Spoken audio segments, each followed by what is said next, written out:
একটা ভয়ঙ্কর হাদিস বলেছেন। এই হাদিসটা যতবার পড়ি থরথর করে আত্মাটা কাঁপে। কিয়ামতের দিন আল্লাহ তাআলা অনেক শহীদকে বলবেন, তুমি জাহান্নামে যাও। সে বলবে, আল্লাহ আমি জাহান্নামে যাবো, আমি তো রক্ত দিয়েছি তোমার জন্য, লিইলাহি কালিমাতিল্লাহ,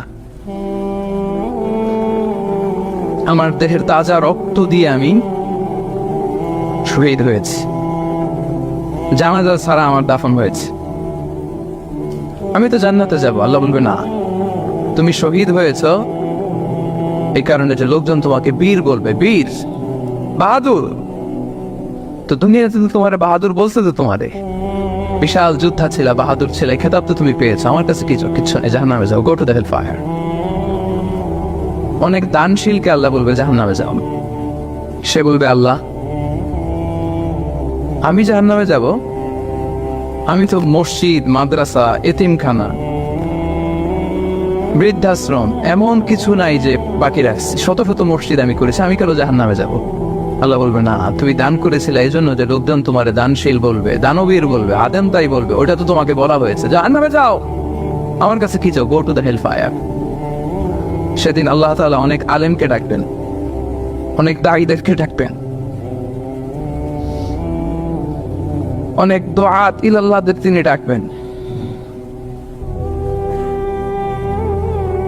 Because of Allah, you never know, but went down, and then we went out.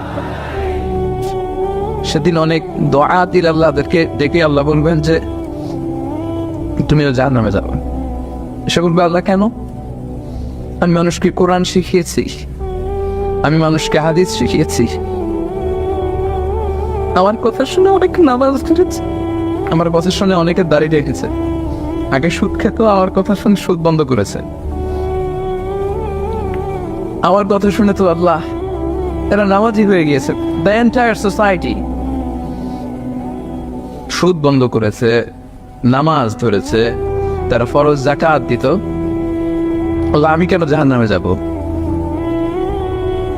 আল্লাহ বলবেন, তুমি এই দাওয়াতি কাজ করেছো, লোকজন তোমাকে বড় আলেম বলবে, লোকজন তোমাকে বড় সেলিব্রিটি বলবে, লোকজন তোমার নামে তাকবীর দিবে, তোমাকে বড় আলেম বলবে, বড় দাঈ বলবে।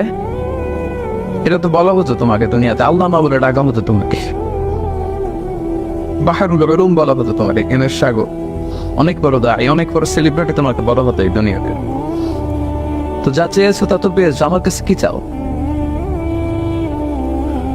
আমার কাছে তোমার জন্য কিছু নাই, go to the hell fire, তুমি জাহান্নামে যাও। আল্লাহ এরকম আলেম হওয়া থেকে আমাদেরকে তুমি বাঁচাও। আল্লাহ লোক দেখানো মানসিকতা, এই শো অফ থেকে আল্লাহ তুমি আমাদেরকে হেফাজত করো। তাহলে 4 নম্বর যে রোগ আমরা চিনে ফেলছি না, এটার নাম কি? রিয়া। নামাজ পড়তেছি, মানুষ আমার বড় মুসল্লি বলে, হজ করে আসছি যেন আমার নামের আগে আলহাজ লাগায়, যাকাত দিচ্ছি, যাকাতের শাড়ি লুঙ্গি, দানবীর, শিল্পপতি, এটা যেন বলে, জিহাদের ময়দানে গিয়েছি, ইসলামের জন্য মিছিল দিচ্ছি, যাতে মিডিয়াতে আমাকে সবার আগে দেখা যায়। আল্লাহ বলবে, go to the hell fire, জাহান্নামে যাও। এগুলো একটাও আমার জন্য করো নাই, তুমি যা চেয়েছিলে দুনিয়াতে তুমি সেটা পেয়েছো, আমার কাছে কি চাও? কিচ্ছু নাই আমার কাছে, কখনো জন্য যাও।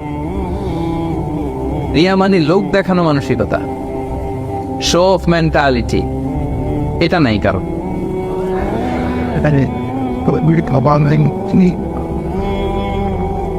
এটাও আছে। তো এই যে শো অফ মেন্টালিটি, প্রিয় ভাইরা, সম্মানিত ভাইরা, খেয়াল করে শুনেন, এই শো অফ করার মেন্টালিটি, এটা বড্ড ভয়ঙ্কর। লৌকিকতা, লোক দেখানো মানসিকতা, এবং সোশ্যাল মিডিয়ার কারণে এই ব্যাপারটা আরো ভয়ঙ্কর হয়ে গিয়েছে। নানা কারণে ভালো কাজগুলো শেয়ার করতে হয়, বিভিন্ন ইভেন্ট শেয়ার করতে হয়, কিন্তু জায়গাটা বড্ড পিচ্ছিল। যদি আল্লাহকে দেখাতে না চেয়ে মানুষকে দেখাতে চাওয়া হয়, ওইটা আল্লাহ কবুল করে না। এটা ভয়ঙ্কর। সুনানে ইবনে মাজার হাদিস, সাহাবারা দাজ্জালকে নিয়ে ভয় পাচ্ছিলেন, দাজ্জালের আলোচনা করতেছিলেন। রাসূল সাল্লাল্লাহু আলাইহি ওয়াসাল্লাম আসলেন, এসে বললেন, আমি কি তোমাদেরকে দাজ্জালের চাইতে বড় একটা ফিতনার কথা বলবো না? সাহাবারা বললেন, বলা ইয়া রাসূলুল্লাহ, বলেন।